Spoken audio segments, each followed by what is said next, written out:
overlap မဖြစ်အောင်ဒီနှစ်ခုဆက်ထားတဲ့ joint လေးရဲ့ position ကိုပြင်ပေးလို့ရတယ်เนาะဘယ်လိုပြင်ပေးမလဲဆိုတော့ VS Code ကိုဖွင့်မယ်နောက်တစ်ခုသူ့ပဲ save as လုပ်လိုက်မယ် Ctrl Shift S နဲ့ save as 03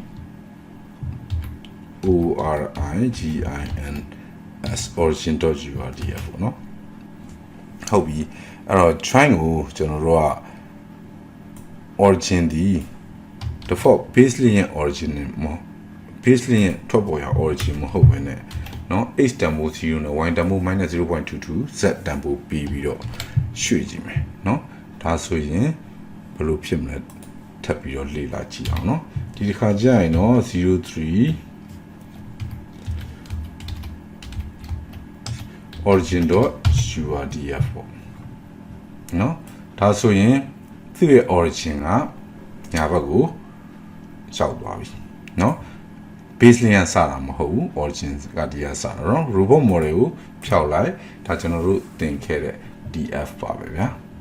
အဲ့တော့ဒီမှာ df တွေကမရေးဘဲနဲ့ဘာလို့ထွက်နေသလား long file ကိုပြီးမှရှင်းပြမယ် long file မှာပါတဲ့ package တွေကြောင့်เนาะ df ထွက်နေတာပါအဲ့ဒီကောင်တွေက URDF ကနေယူပြီးတော့ df ကိုထုတ်လုပ်ပြီးနေဒါကြောင့် df တွေထွက်နေတာပါ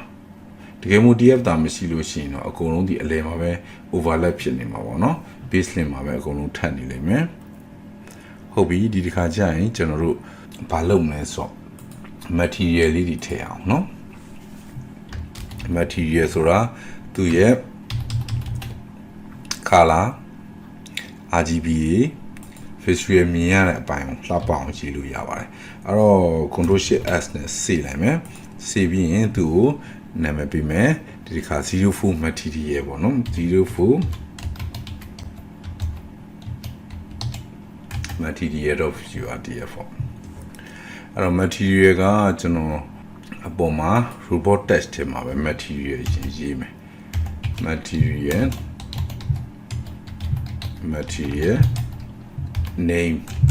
အပြာရောင်အတွက်ဆို blue နော်ကြိုက်တာရေးလို့ရပါနေအောင်ဒါပေမဲ့သူ့ဟာနဲ့သူတက်ဆိုင်တဲ့ကိုထားခြင်းတဲ့ color အောင် material name ပေးလိုက်ရပါတော့ RGB ပြီးတော့နော် opacity ပေါ့နော် transparent layer လည်းပါပါတယ်၄ခုပါအဲ့တော့သူ့ရဲ့တန်ဖိုးတွေ R က0 G က0 B က 0.8 လောက်ထားမယ်နော်ပြီးတော့ transparent က1ထားမယ်ပြီးရင် material ကိုပြန်ပေးမယ်နော် material ဟုတ်ပြီအဲ့တော့နောက်ထပ်အဖြူရောင်တွေပါလေလုတ်ချင်သေးတယ်နော် copy ကူးမယ် copy ကူးပြီးတော့ control V ဒီကောင်ကိုတော့ white လို့နာမည်ပေးမယ် white ရဲ့တန်ဖိုးကတော့1နေကြီးပဲအကုန်လုံး1 speed 1 okay ဟုတ်ပြီဒါဆိုရင်ကျွန်တော်တို့ပထမအဦးဆုံးကျွန်တော်တို့ဖန်တီးထားတဲ့ link တစ်ခုရှိတယ်အဲ့ link မှာသူ့ကို color ပေးတော့မယ်เนาะ color ပေးမယ်ဆိုရင် visual တက်ထဲမှာ material text ကိုရေးလို့ရပါတယ်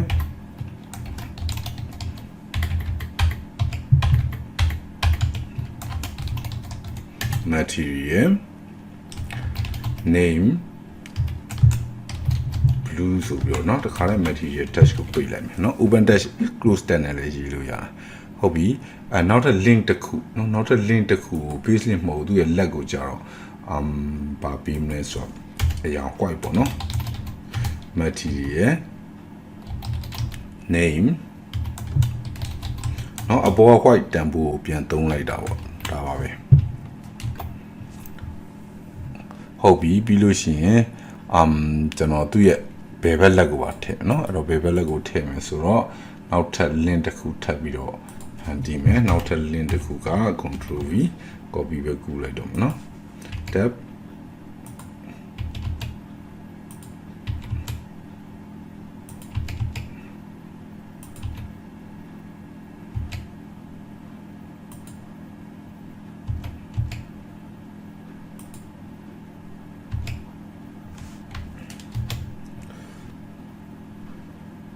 okay ဒါဆိုရင်နောက်ထပ်လက်တစ်ဖက်ထပ်ပြီးတော့ရောက်လာပြီသူ့ကိုလည်းအဖြူအောင်ပဲပေးလိုက်အဲ့လက်တစ်ဖက်ထည့်လိုက်တယ်ဆိုတော့အဲ့ left ledge နဲ့ baseline body နဲ့ချိတ်ဖို့အတွက် joint တစ်ခုထပ်ထည့်အောင်ပေါ့နော် joint တစ်ခုเนาะဒါတွေက ROS1 တိခဲ့ပြီးသားလူတွေတော့ကတော့အရင်ဟာတွေပါပဲဘာမှမထူးကြအောင်ဒါပေမဲ့အခုမှစပြီးတော့ လေ့လာဖို့တဲ့လူတွေတော့အဆင်ပြေအောင်ပြောပြနေတာပါအဲ့တော့ဒီဗီဒါလူဆိုဒီစင်တွေကြော်တော့လို့ရပါเนาะဘာမှမခက်ဘူး okay ဟုတ်ပြီဒါဆိုရင်ကျွန်တော်တို့ဒီတစ်ခါနောက်တစ်ခါထပ်ပြီးတော့ run ကြည့်အောင်နောက်တစ်ခါထပ် run မယ်ဆိုတော့ဒီတစ်ခါ03မဟုတ်တော့ဘူး04 material.urdf ဖြစ်သွားပြီ enter နှိပ်ပါ okay ဒါဆိုရင်ကျွန်တော်တို့ robot လက်ကဘာဖြစ်နေလဲမသိเนาะလက်ကတစ်ဖက်ကကန့်နေသေးတယ်ကူးလိုက်တာဘာမှားသွားလဲမသိเนาะbody က baseline ကအဖြူလက်က white ပေါ့အဲ့တော့ပြန်ပိတ်လိုက်မယ်เนาะတကယ်တော့ XML တို့ URDF file တို့ကတော့လက်နဲ့ပြင်နေဆိုတော့ color အရောင်ထည့်တာတော့ပဲကောင်းတယ်တကယ်ကြတော့ပုံဆွဲ software နဲ့ solid work လို့ကောင်းမျိုးနဲ့ဖန်တီးရတာပါเนาะအစားအဆုံးတော့ဒီလိုဘယ်သူမှမရေးပါဘူးရေးဖို့လည်းမလိုဘူးနည်းနည်းပါးပါးပြင်စရာရှိမှပြင်ရတဲ့သဘောပါ Terra မှာဒီတစ်ခါ okay original file ကူးလိုက်ပါပဲလက်ကညီသွားပြီเนาะဟုတ်ပြီဒီတစ်ခါတော့ကျွန်တော်တို့ဒီ robot လေးရဲ့ model ရအောင်လို့ကျွန်တော် wiki ကနေပဲသွားပြီးတော့ကူးလိုက်မယ်အဲ့တော့ wiki မှာဆိုလို့ရှိရင်သူ့ရဲ့ original URDF file ပေါ့เนาะ copy ကူးလိုက်မယ်05 visual.urdf sorry ကောင်းပြန်ပိတ်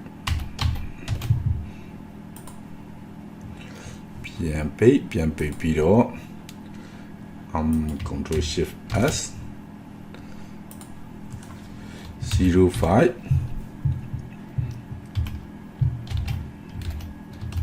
visual.urdf เนาะ enter control a original file ပဲကူးလိုက်เนาะ URDF file ဒါဘာမှမဟုတ်တိလေးပဲရှိတယ်တကယ်တော့အုပ်လိုင်းထောင်ချီတယ်အများကြီးပဲပုံဆွဲ software နဲ့ဆွဲလိုက်တဲ့ကောင်အခုတော့သူ့မှာပါတဲ့ဟာလေးတွေ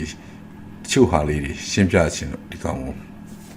ရှင်းပြနေတာပါဟုတ်ပြီဒီတစ်ခေါက်ထပ်ပြီးတော့ RAM ဒီတစ်ခါတော့05ကို RAM ပါဘောเนาะ ROS2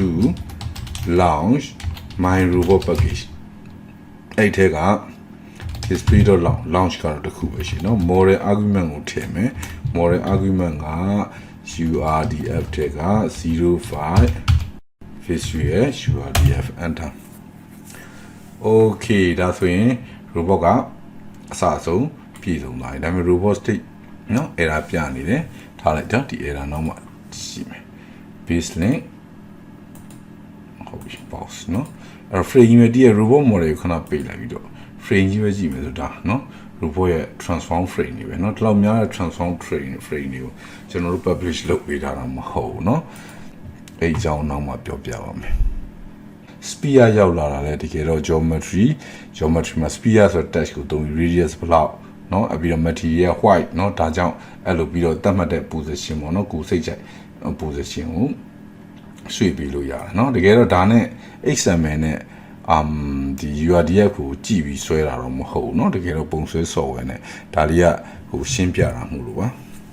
ပြီးတော့ဒီ XML မှာဆိုရင်ထူးဆန်းတာတစ်ခုပါလာတယ်သူကဘာလဲဆိုတော့ control F max ဆိုတာเนาะmax ဆိုတဲ့ directory ထဲမှာကျွန်တော်တို့ elfinger เนาะ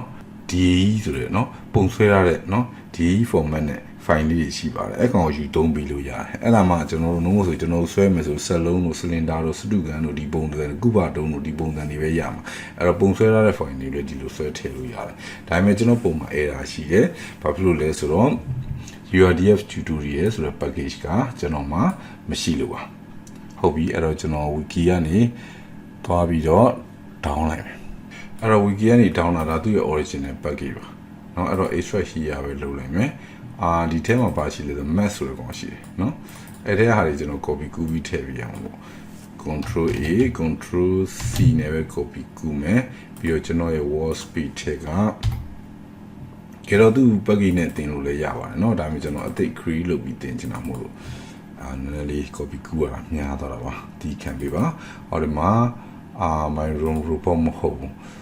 my report ထဲမှာเนาะ my report က match ထဲမှာเนาะဒီမှာ page ချလိုက်မယ် okay ဟုတ်ပြီ page ချလိုက်ပြီးပြီပေါ့ဒါပေမဲ့မပြီးသေးဘူး URDF က test file မှာဖြစ်လို့ test file မှာသူ့ရဲ့ပုံဆွဲစဉ်ရ software တွေ generate ထုတ်တဲ့နေရာမှာအရေးကြီးတယ်เนาะ package name တွေရှိတယ်ကျွန်တော် package ရအဲ့ဒါမျိုးကျွန်တော် package name ပြောင်းထားလိုက်ရတယ်အခက်အခဲမရှိဘူးအဲ့ကောင်ကျွန်တော် replace လုပ်လိုက်မယ် URDF เนาะဒါမျိုးပို့သေးကြအောင်လို့ URDF DUDURIEL slash ဆိုပြီးလိုက်မယ် control H slash my ROB ဒီ robot เนาะဒါဆိုရင်တော့အဆင်ပြေမယ်ထင်တယ်เนาะတချို့ဟာတွေပါအောင်မတော့အောင်မเนาะ control S နဲ့ C တယ်စေပြီးရင်ကျွန်တော်နောက်တစ်ခါပြန်ပြီး run ကြည့်အောင် control C ဒီမှာတော့လှုပ်လို့မရဘူးဖြစ်ကျွန်တော် package name နဲ့မှားနေလို့เนาะအခုကဲဒီတစ်ခါနောက်တစ်ခါထပ်ပြီး launch လုပ်ကြည့်အောင်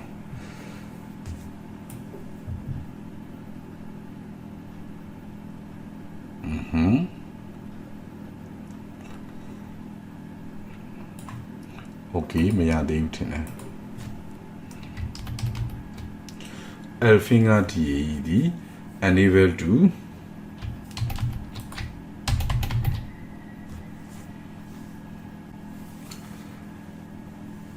to open file เนาะ enable to open file အဲ့တော့ကျွန်တော်ဘာမှမနေလဲဆိုတော့ဒီ mesh ကို delete လုပ်လိုက် move to trash เนาะပိတ်လိုက်ဦးမတော်လေပိတ်လိုက်ပြီးတော့သူ့ရဲ့ mesh file ကို copy ပဲကူးပေးလိုက်တော့မယ် file တစ်ခုလုံးပေါ့နော် file တစ်ခုလုံးဆိုခုန download ထဲမှာcontrol C ဟိုနဲ့က ROS2 တွေက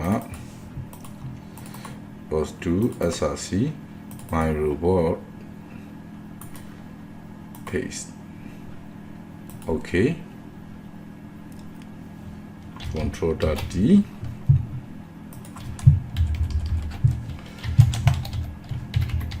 ROS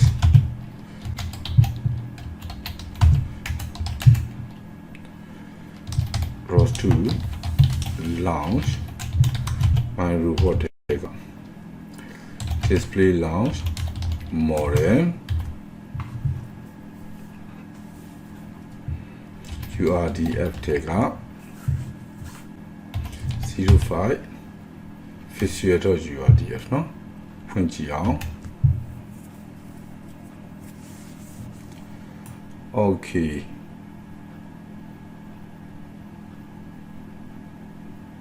ဒါဆိုရင်ကျွန်တော် DF frame นี่ခဏပေးကြည့်လိုက်မယ်เนาะဒါဆိုရင်ကဲ bane လေးတွေနဲ့ရလာပြီပေါ့เนาะ okay ဒါတော့ဒီမှာ DF က error တစ်ခုပေးသေးတယ်เนาะ error loading geometry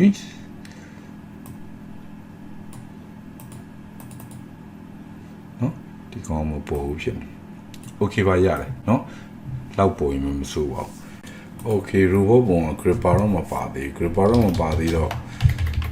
သူ့ original package ကိုကျွန်တော်ပြန်ထောင်းလိုက်မယ်သူ့ရဲ့ URDF ကပို့ပြီးတော့တော့ပြင်လိုက်လို့ရှိရင်ကျွန်တော်မမြင်နိုင်တဲ့ဟာတွေမှားနေတာရှိမှာဆိုလို့เนาะ ab